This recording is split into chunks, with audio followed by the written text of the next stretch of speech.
पुष्पक, लंकेश का विमान। प्रहार के लिए सज्ज हो जाओ, सज्ज हो जाओ।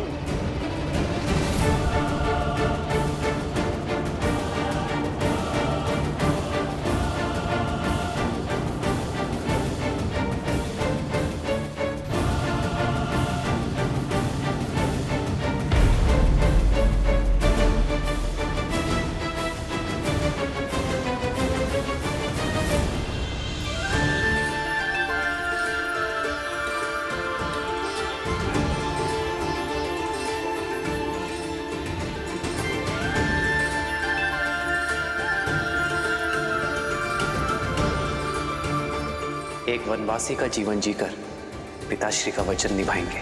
इससे पूर्व अयोध्या वासी खोजते हुए हमें यहाँ आ जाए। हमें गंगा पार करवा दीजिए। श्री रामचंद्र कृपालु भजु मन हरण भव भय दारुणम नव कंज लोचन कंज मुख कर कंज पद कंजारुणम कंदर्प गणित अमित छवि नव नीला नीरज सुंदर। प्रभु आप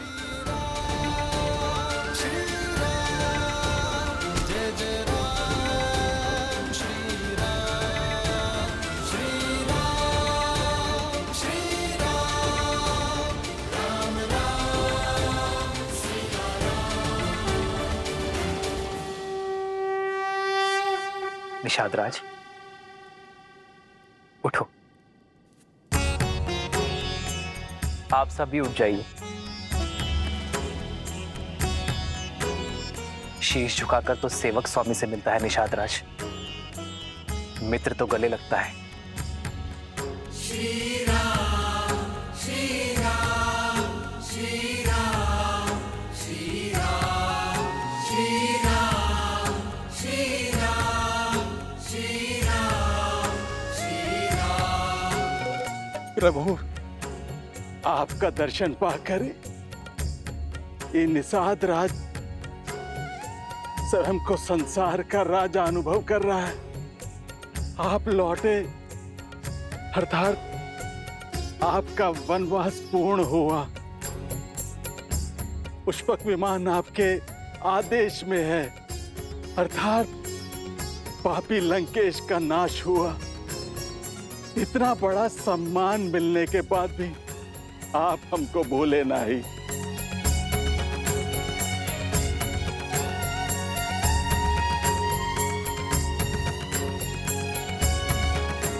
कुछ देना ही चाहते हैं तो पुनः दर्शन देने का आश्वासन देके जाइए। महादेव ने चाहा तो यही होगा। अपना वचन निभाने के लिए आप निषाद राज के घर आए। आपने हमारा जीवन तार दिया प्रभु।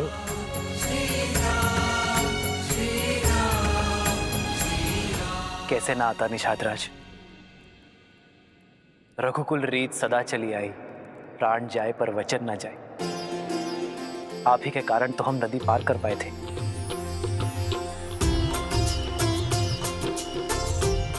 आप ही के कारण तो जीवन का लक्ष्य पाया। यदि आभार नहीं मिला लौट जाता तो यहाँ का पुण्य कैसे मिलता निषाद राज।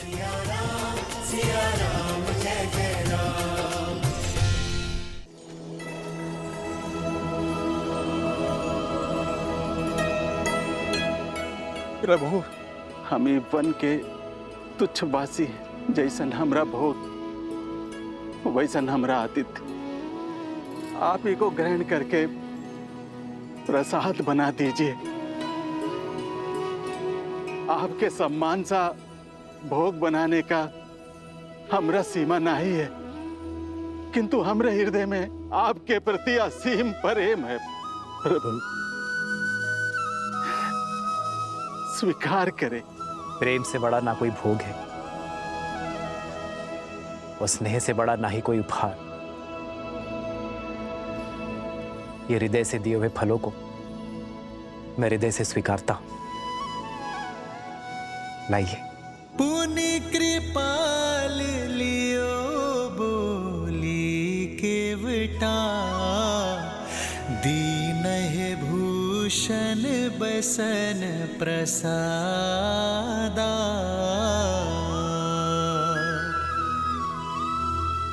बचन सुनत उपजा सुख भारी, परयु चरण भरि लोचन बारी। आपके साथ और सहायता के लिए कोटि कोटि धन्यवाद। जो हाथ संकट में बड़ा वो सुख में भी साथ रहना चाहिए। इसलिए श्री राम के राज्य अभिषेक का पहला निमंत्रण स्वीकार करें। प्रभु प्रभु, पांव की धूल को माथे का तिलक बना रहे हैं। हम जैसे तुच्छ को अपने राज्याभिषेक में अतिथि बना रहे हैं।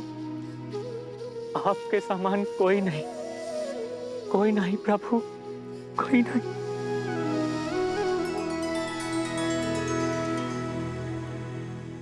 उठिए केवट जी।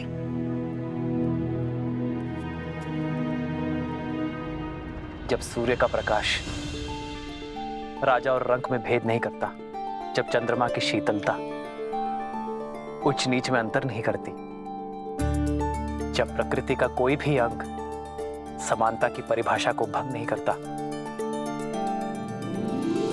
तो हम क्यों करें? और वैसे भी दुख के हर क्षण से लेकर सुख के हर क्षण तक जो साथ है, वही तो है सच्चा मित्र।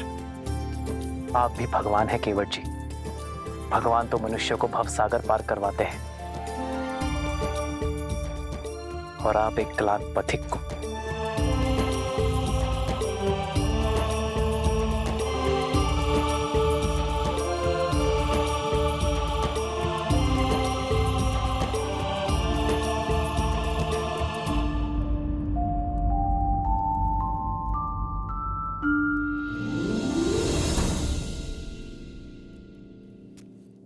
भैया, अब हमें प्रस्थान करना चाहिए।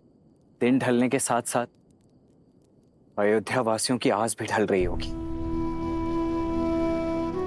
हमारे वनवास का तो अंत हुआ, वहां अयोध्या वासियों की प्रतीक्षा का भी अंत होना चाहिए। हाँ लक्ष्मण भैया, हमारे साथ साथ कष्टों की अग्नि में उर्मिला भी तो जली है। उसका उठने का समय हो गया है। जिस प्रकार एक माता अपनी संतान का कोई दुख नहीं भूलती, उसी प्रकार आप भी अन्यों की पीड़ा नहीं भूलती हैं भाभी माँ। आप भी मत भूलिए लक्ष्मण भैया, श्री राम के होते कोई पीड़ा उनके परिवार या उनकी प्रजा को छू भी नहीं सकती। आप विश्वास रखिए, सब शुभ होगा और हम समय से पहुंच जाएंगे।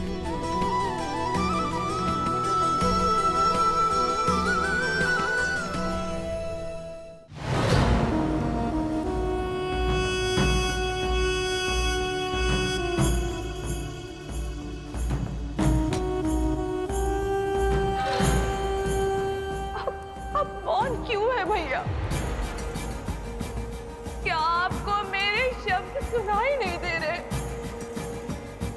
या समझ में नहीं आ रहे?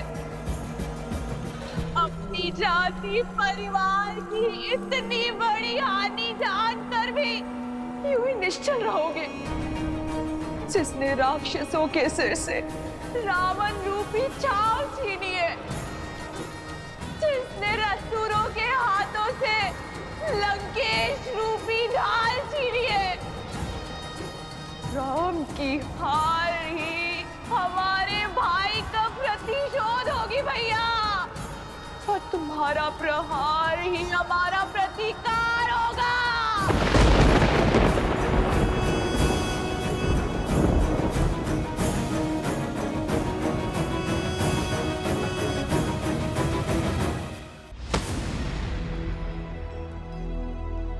बताओ हनुमान, अयोध्या में क्या देखा आपने? प्रतीक्षा, अपने भगवान के दर्शन की प्रतीक्षा। परंतु अब ये प्रतीक्षा निराशा का रूप ले रही है। प्रजा का उत्साह, हर सुख, सब कुछ छिन चुका है। हमें निराशा के अंधकार में आस का दीप जलाना ही होगा। किंतु हनुमान, हमारी प्रतीक्षा इतनी लंबी क्यों? व्यक्ति चाहे जितना थका हुआ क्यों ना हो, जितना भूखा हो, घर में आने से पहले पवित्र होके सारा मैल बाहर छोड़कर आता है। वैसे ही प्रभु श्री राम और माता सीता को भी अपने मन से युद्ध की पीड़ा, विरह का कष्ट धोना होगा। घर की चिंता लिए वो आज इस अयोध्या में पग नहीं रखेंगे। यहाँ से पूर्व प्रभु को माता का तीर्थ कराना आवश्यक है। भैया, ऐसी परिस्थिति में तीर्थ गए? तीर्थ केवल इसलिए नहीं होते कि दुख में भगवान का सानिध्य मिले, बुरे समय में शक्ति मिले, बल्कि सुख के शुभ आरंभ के लिए, अपने अंतर मन के दर्शन के लिए किया जाता है। बीते हर दुख को भुलाकर एक सुंदर कल के स्वप्न के लिए किया जाता है। नए आरंभ के लिए, ना कि ऊर्जा पाने के लिए किया जाता है। हर उस स्थान पर जहां प्रभु श्री राम ने माता सीता के लिए आंसू बहाए, वो इस सृष्टि पर तीर्थ की उपमा पा चुका है। प्रभु ने वनवास का हर कष्ट जहां पर भुगता, वो तो संतोष प्राप्ति का स्थान बन चुका है।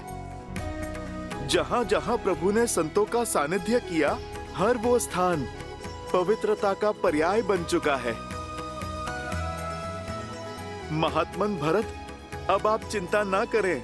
मर्यादा पुरुषोत्तम मेरे प्रभु श्री राम। भैया, अब हमें प्रस्थान करना चाहिए। हमारे वनवास का तो अंत हुआ, वहाँ अयोध्या वासियों की प्रतीक्षा का भी अंत होना चाहिए।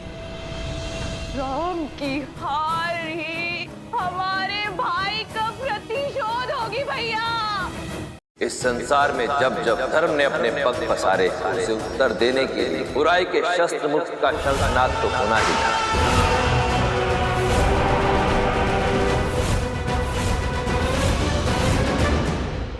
आज समय आ गया अयोध्या में धर्म ध्वजा लहराने का, राम राज स्थापित करने का।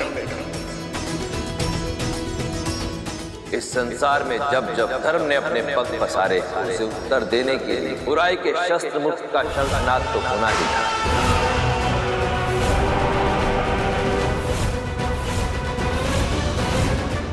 आज समय आ गया अयोध्या में धर्म ध्वजा लहराने का, राम राज स्थापित करने का। इस संसार में जब जब धर्म ने अपने पग पसारे, उसे उत्तर देने के लिए बुराई के शस्त्र मुक्त का शंखनाद तो होना ही था।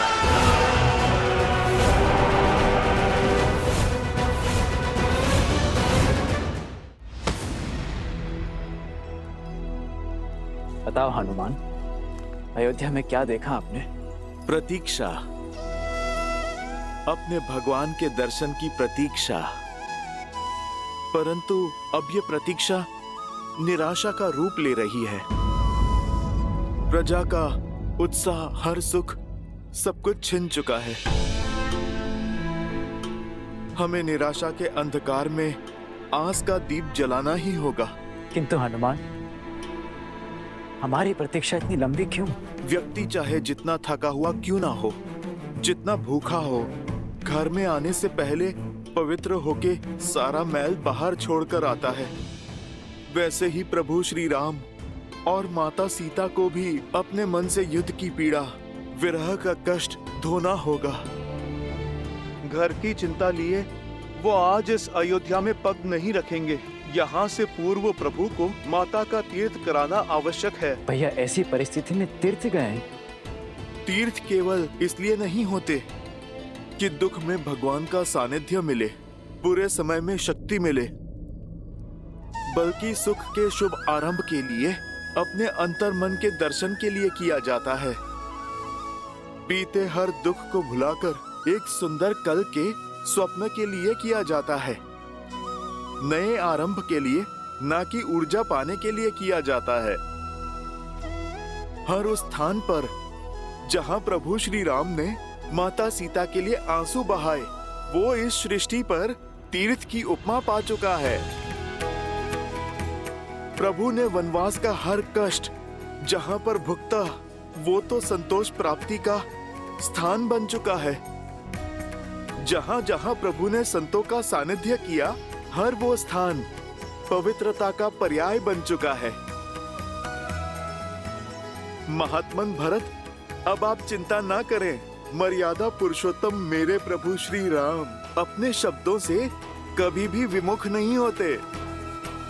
प्रभु श्री राम अयोध्या आएंगे, अवश्य आएंगे भैया।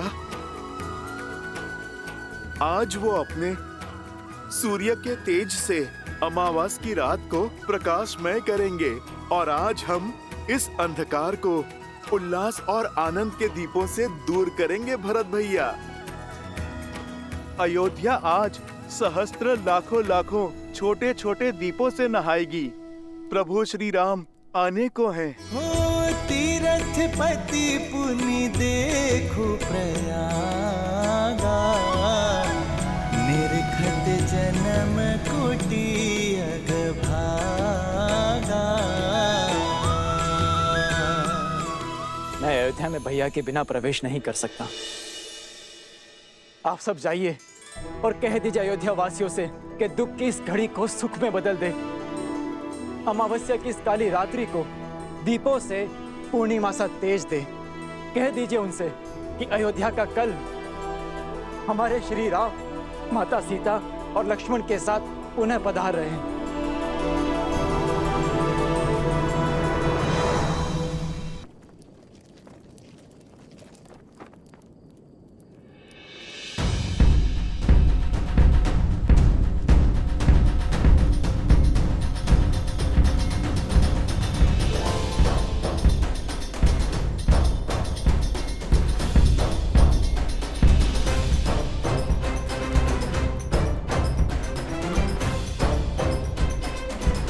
सुनो सुनो सुनो सुनो नर नारी, सुनो अयोध्या सारी, सुने सरयू की धारा, सुने ये जग सारा। अब दुख का अवसाद नहीं, सुख का नाद होगा। बहुत हुई प्रतीक्षा, अब प्रस्तुत तपस्या का प्रसाद होगा। शांति और सम्मान लौट रहे हैं अयोध्या। मेरे भैया श्री राम लौट रहे हैं अयोध्या। सजा दो पूरी नगरी को, सजा दो हर घर के द्वार। हर आंगन में आनंद की रंगोली सजाओ, हर चौखट पे तोरण चढ़ाओ। पुष्प की भीनी सुगंध से पूरी नगरी को महका दो और अमावस्या की इस काली रात्रि को दीपों के रोशन से मिटा दो, क्योंकि इस अयोध्या में प्राण लौट रहे हैं। मेरे भैया श्री राम आ रहे हैं। जय श्री राम, जय श्री राम, श्री राम, जय श्री राम, जय श्री राम, जय श्री राम, जय श्री राम, जय श्री राम, जय श्री राम। श्री राम लौट रहे हैं। कहीं ये झूठा आश्वासन तो नहीं? अब अगर श्री राम प्रभु नहीं लौटे ना, मेरे प्राण तो सच में चले जाएंगे। प्राण तो उर्मिला दीदी के जा सकते हैं, अगर मध्य रात्रि से पहले लक्ष्मण भैया ना लौटे तो। शुभ शुभ बोलो श्रुतकीर्ति। अब अयोध्या में इतना बल नहीं कि एक और परीक्षा दे सके। संसार की सारी बाधाओं को दूर करके लौट रहे हैं मेरे भैया। बस उनके मार्ग में अब और कोई बाधा ना आए।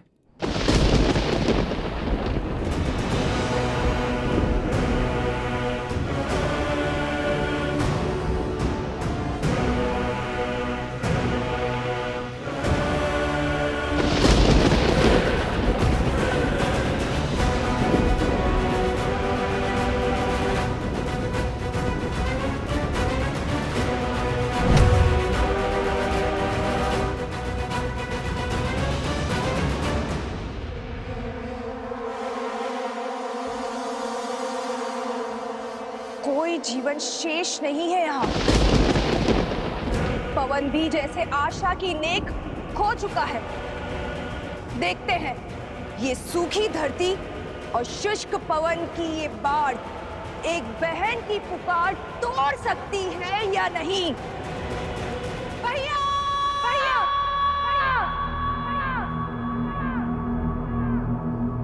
भैया,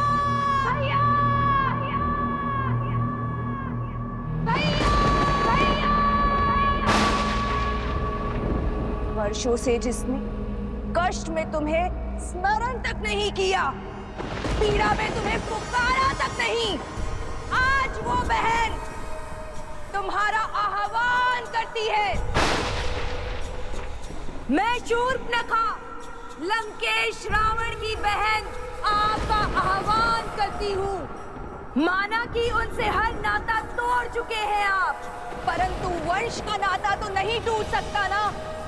उस नाम का नाता तो नहीं टूट सकता जो समान है। ये बहन आपका आह्वान करती है भैया।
तुम्हारे होने का एहसास है मुझे।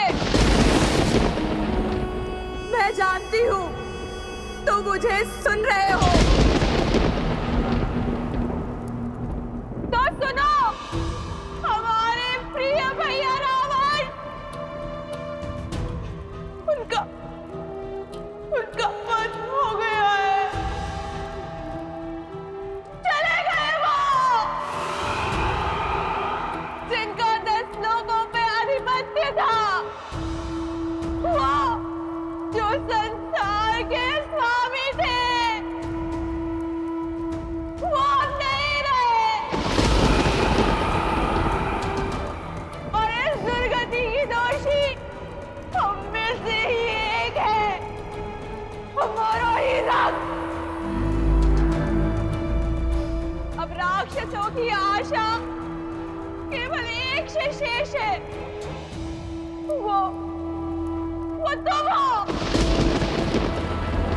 बताओ भैया, राक्षसों की शान, उनके सम्मान को तार तार करने वाले को दर्द दोगे या नहीं? राक्षसों के भविष्य को तुम्हारी आवश्यकता है भैया। असुरों के कल को तुम्हारी आवश्यकता है। छल से छलनी कर दिया था उन्होंने भैया को, माया से मारा था भैया को। आज ये बहन प्रतिशोध चाहती है, न्याय मांगती है। बोलो भैया, न्याय दोगे ना?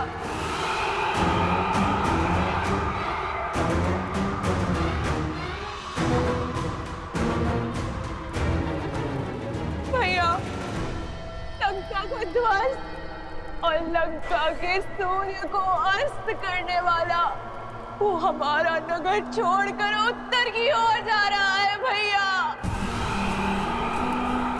और वो भी